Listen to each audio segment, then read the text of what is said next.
السلام عليكم ورحمة الله وبركاته. ازيكم يا حبايبي؟ عاملين ايه يا رب؟ وانا بكلمكم تبقوا في احسن حال واحسن صحة. يعني انا بحب افيدكم والله. نصلي على النبي كده في اول الفيديو عشان يبقى الفيديو بتاعنا كله بركة، عليه افضل الصلاة والسلام، ونسمي بسم الله. بحب افيدكم بكل حاجة والله. فياريت اللي يشوف الفيديو يعني وما كانش مشترك يشترك ويعمل لايك. عايزه اقول لكم بقى، طبعا مشكله حياتنا الغلا اللي احنا بقينا فيه دوت والاسعار. فطبعا شايلين هم الحاجات والاسعار. فانا طبعا دوت شكاره زي ما انتم شايفين كده اهي.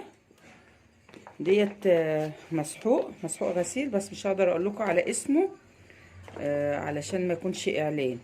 يعني انا كنت الاول بروح اجيب اللي هو الشكاير العاديه اللي انتوا عارفين بتاعه المساحيق، اللي هي مش شكاره زي دي، اللي هي اللي بتبقى البلاستيك او الجرادل بتاعه زمان دي.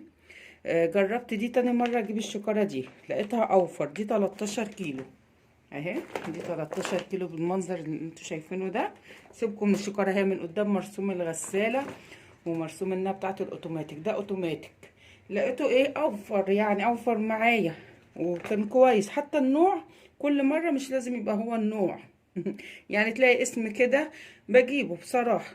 اول مرة كنت قلقانة وخايفة، عايزة افتح اوريهولكوا بس. لقيته كويس، يعني بينضف وكل حاجة. بس بالأمانة أنا بجيب مثلا لو هجيبلك بقى من المساحيق الغالية كيلو ولا 2 كيلو، أحط كوباية من ديت على نص من ايه، من الغالي او ربع. ممكن لو هتغسلي غوامق، هتغسلي حاجات ما فيهاش بقع، تحطي من ده بس. هتغسلي ابيض، هتغسلي حاجه مثلا فيها فيها بقع، فيها حاجه. الميزه بقى ان ده ارخص وايه، وبتاخدي منه الرغوه. والتاني اللي بحط ربع كوبايه نص كوبايه، باخد منه الاضافات والحاجات اللي ايه، اللي بتنضف البقع. فدوت جوزي والله مش عارفه، كنا بنجيبها 180 ال 13 كيلو، كنا بنجيبها 180 جنيه. دلوقتي والله مش عارفه، قال لي 220 او 240. مش متذكره بصراحه من 220 ولا 240، عشان هو اللي جابها لي، ربنا يديله الصحه. فانا جربتها فعلا وطلعت جميله والله، بعد ما كنت متردده. هفتحها دلوقتي معاكم ونشوف شكلها من جوه. عايزه اقول لك كمان ايه، اهم حاجه تبقى من بتاع منظفات يعني موثوق فيه، وتكون بصي متبرشمه اهي زي ما انتي شايفه. انا معرفش بقى، دي برضو متهيألي بيبيعوا بينها بالسايب بالكيلو. جوزي قال لي يعني لو حسبناها كده الكيلو يعمل ايه، 18 جنيه، على كلامه يعني. هفتحها كده اوريها لكم اهي يا حبايبي. فتحتها، شايفين هو لون ابيض اهو. المره اللي فاتت كان من لونه عامل زي الازرق شويه، النوع اللي انا كنت بجيبه الاولاني. انا خايفه والله اقول بس على الاسم يكون ده ايه، اعلان. عايزه اوريهولكم من قريب.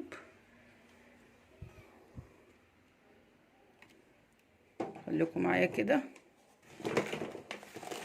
اهو. شايفين في حبيبات برضو والله جميل، وازرق والوانات التفاهه. انا عايزه اقول لكم والله، دي بقالها عندي ولا 10 ايام ولا اسبوعين. كان عندي يعني كوبايتين، هوريكم الجيركن يعني، كان عندي شويه بغسل بيهم، قلت اما يخلصوا افتح بقى ديت. تعرفين بقى ست، اما المسحوق بيخلص بتشيل الهم. وصحبات العيال بقى يجيبوا الحاجات الموفره دي. كنا الاول بنجيب احسن حاجه الحمد لله، يعني كنت بجيب الوسط اللي هو كان بيبقى الطيد والحاجات ديت، والانواع اللي كانت بتبقى طالعه دي، مع نوع غالي تاني. وبخلط برضو. بدات اجيب دي بقى من ساعه ما الدنيا بقت غاليه. يعني دلوقتي دي كانت مركونه عندي بقى لها اسبوعين، معرفش كمان سعرها دلوقتي ايه بقى كام. اهو بحط لكم برضه، اساله اثبت لكم هو كان ايه. بس بصراحه ريحته 10 على 10 وجميل وبينضف. اهو يا حبايبي، هفضيه دلوقتي اوريكم انا بعمل ايه بقى. اهو الشكاره دي 13 كيلو.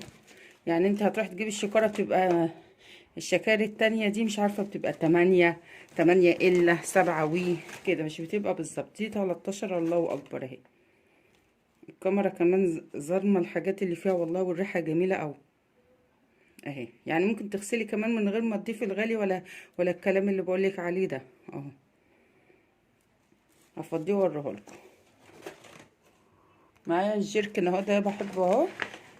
اهو بجيبه بقى واحط فيه، يعني املاه واسيب الباقي في الشكاره واحطه جنب الغساله واستعمل منه بقى. اهو يا حبايبي فضيت اهو في الجيركن اهو، واحطه جنب الغساله وسبت الباقي في الشكاره اهو. طبعا اوفر، يبقى الحمد لله بيقعد معاكي فتره كبيره بصراحه، يعني بيقعد عندك شهور كتيره، مش عارفه يمكن هقولك مش عايزه اقولك بيقعد كتير قوي عندي بصراحه، الحمد لله الله اكبر اهو. اهم حاجه بقى المسحوق بتاعك علشان يتنيه مفعوله قوي ينضف لك الهدوم، ما تحطوش على بلاط او على سيراميك، ما تسيبوش مفتوح كده، تقفليه على طول.